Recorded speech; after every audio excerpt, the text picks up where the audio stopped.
Kan Indonesia lebih menguntungkan karena apa? Mungkin Irak beberapa pertahanan bisa kita loloskan, cuman kita juga melihat situasi kondisi kalau misalnya Irak itu melakukan penyerangan itu mungkin Indonesia berada dalam kesulitan gitu untuk menghadapi situasi tersebut gitu.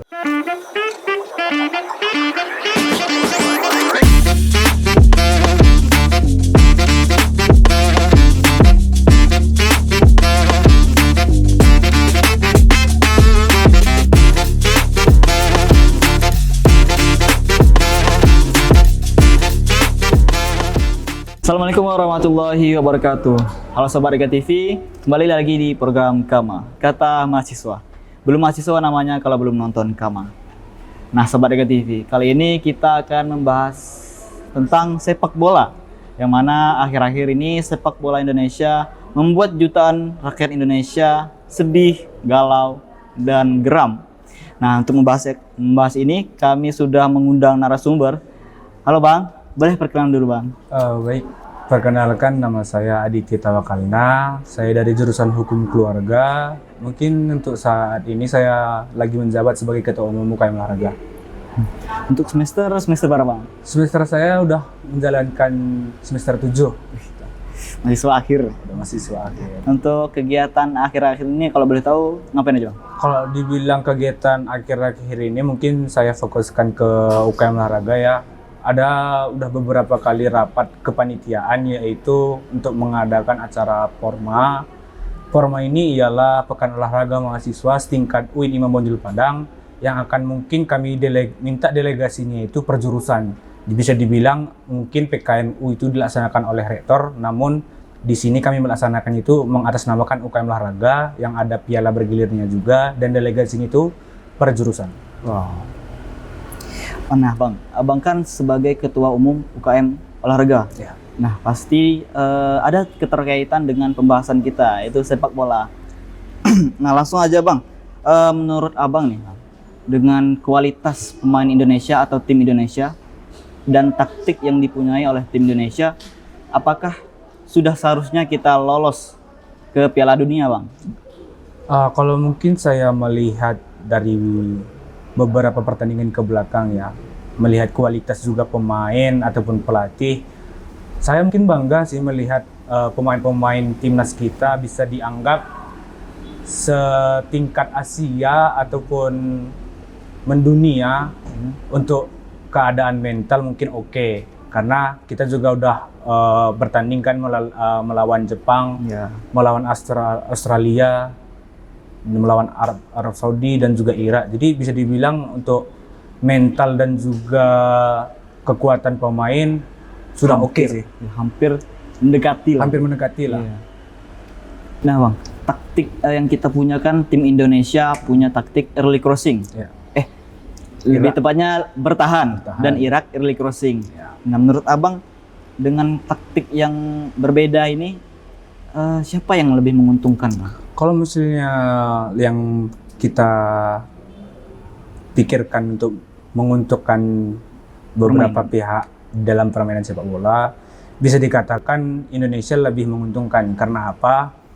Mungkin Irak beberapa pertahanan bisa kita loloskan, cuman kita juga melihat situasi kondisi kalau misalnya Irak itu melakukan penyerangan itu mungkin Indonesia berada dalam kesulitan gitu untuk menghadapi situasi tersebut gitu.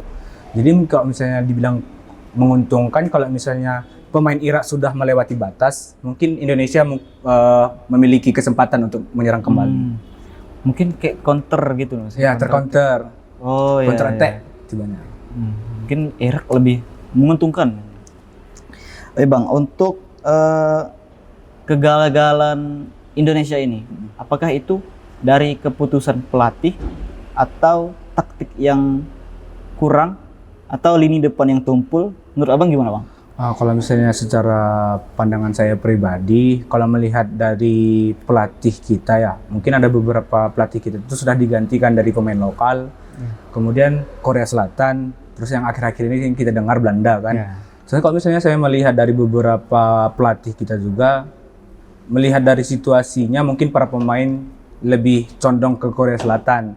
Ya. Karena juga mungkin dapat emosionalnya di antara pelatih dan juga pemain sehingga membuat kenyamanan dan juga chemistry-nya terbentuk lah. Jadi kayak lebih enak aja para pemain kita itu. Untuk Berarti melakukan. pelatih yang baru mungkin perlu adaptasi yang lebih lagi. Adaptasi yang lebih lagi. Iya. Ya, untuk wasit, Bang. Kabarnya ada isu tentang wasit yang kontroversi. Menurut Abang gimana, Bang? Ya kalau kita melihat wasit ya mungkin wasit yang kita harapkan itu secara utuhnya profesional kan. Namun Netral. ya netral. Ya kalau misalnya kita melihat mungkin ada beberapa negara yang mungkin sering kita dengar sebelah pihak lah berat sebelah. Ya mungkin kita nggak tahu lah karena di belakang layar kita nggak tahu apa yang terjadi. Cuman yang kita harapkan itu ya memang tetap profesional lah di tengah lapangan. Meskipun begitu ya memang kita harapkan pemain Indonesia tidak terbawa emosional lah ke dalam lapangan. Berarti faktornya juga ada dari wasit. Ada beberapa faktor dari wasit. Iya. Untuk selanjutnya, Bang. Menurut Abang, apa yang seharusnya PSSI ambil langkah seharusnya setelah kegagalan Indonesia di Pildun ini? Mungkin kegagalan Indonesia untuk Piala Dunia di tahun ini sebagai bahan evaluasi oleh PSSI lah. Tidak melakukan campuran di antara pelatih-pelatih baru di tengah-tengah kualifikasi.